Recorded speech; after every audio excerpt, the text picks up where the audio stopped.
Hi, T.T. Carlson here. One of the all-time great comedy minds of the world is Mel Brooks. He's one of the very few EGOT winners, having won an Emmy, Grammy, Oscar, and Tony. And on top of that, he just celebrated his 98th birthday. Definitely one of the all-time great comic minds. Today, we're taking a look at a Blu-ray release of Brooks' very first feature-length film, The Producers, starring Zero Mostel and Gene Wilder. I'm going to unbox this release and I will share my opinions. Great hand-drawn artwork there. I absolutely love the way that looks.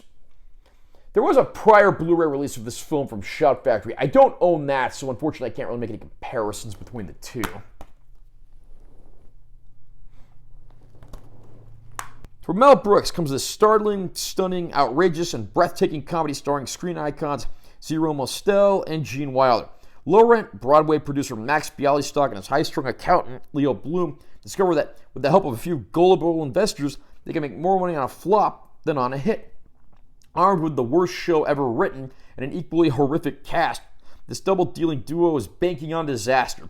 But when their sure-to-offend musical becomes a surprise smash hit, they find themselves in the middle of Broadway blitzkrieg.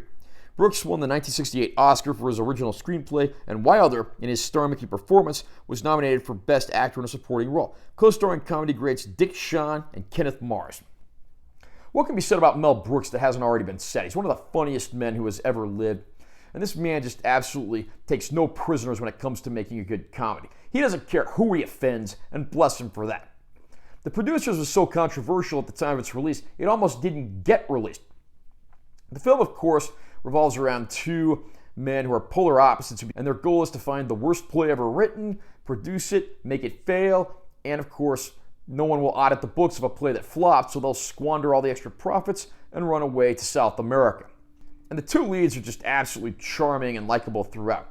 Of course, Zero Mostel portrays Max Bialystock, a belligerent, angry producer who was once the toast of Broadway. Now he's reduced to wearing cardboard belts and seducing little old ladies to get money to produce his plays. Gene Wilder, on the other hand, portrays Leo Bloom, who's a very meek, timid accountant, easily intimidated by Max Bialystock, but the two become unlikely partners and set out to hatch the perfect scheme. And the play that they pick is called Springtime for Hitler. It, of course, written by an ex-Nazi played by Kenneth Mars, who's more than a little bit deranged. And the man they get to play Hitler in the film is a beatnik musician portrayed by the always funny Dick Shawn. And of course, they go out and get the worst director they can possibly find. And one thing I will give a brief disclaimer here: the man they get to direct the play and the man that he lives with are very stereotypical homosexuals played for laughs. So if you are offended by that sort of thing, just an obligatory disclaimer.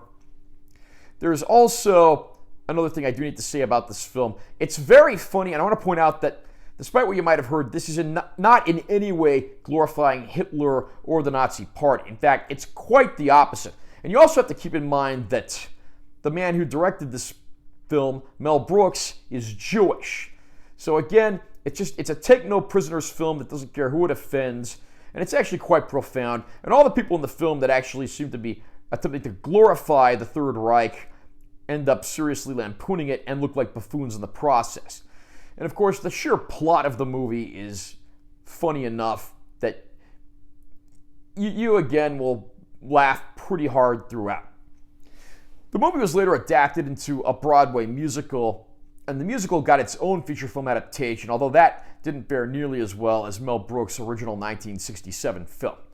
You will not be disappointed with this one if you want to enjoy a good comedy that, once again, is politically incorrect and doesn't care about who it offends. Of course, Mel Brooks would go on to give us equally offensive, politically incorrect fare like Blazing Saddles. So, again, it's great to see the master at work back in his infancy. It was the first Mel Brooks film, and it certainly wouldn't be the last.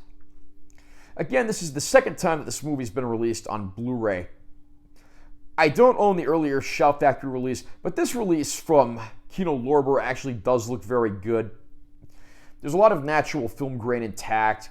There don't appear to be any unwanted digital tinkerings, noise reductions, anything like that. It's a great looking film, and I don't think anyone's going to be disappointed here. The color red in particular really pops off the screen. The little bit of extra detail and color gamut you get from Blu-ray versus DVD it really stands out here. Sadly, there is no 4K Ultra High-Def release of this film, but if there is one, I'll certainly be first in line to get it. For bonus features, we do get an assortment of features. I'm pretty sure these were on earlier DVD releases of the film. We have like an hour-long making-of featurette on the film, some production sketches, a commentary track, radio spots, theatrical trailers, and even a reading of Peter Sellers' statement about the film that led to it getting released and getting all of the positive publicity. If you are a fan of Mel Brooks or you are just a fan of this film, you'll definitely want to pick up this Blu-ray release from Kino Lorber. How about you? What do you think of The Producers? Is it the best movie Mel Brooks ever made? What is your favorite if it isn't? Comment down below and let me know what you think. Also, remember to subscribe to this channel for more content. I'm always posting new videos, and make sure to hit a like if you found it helpful. I'm T.O.T. Carlson. I'll see you next time.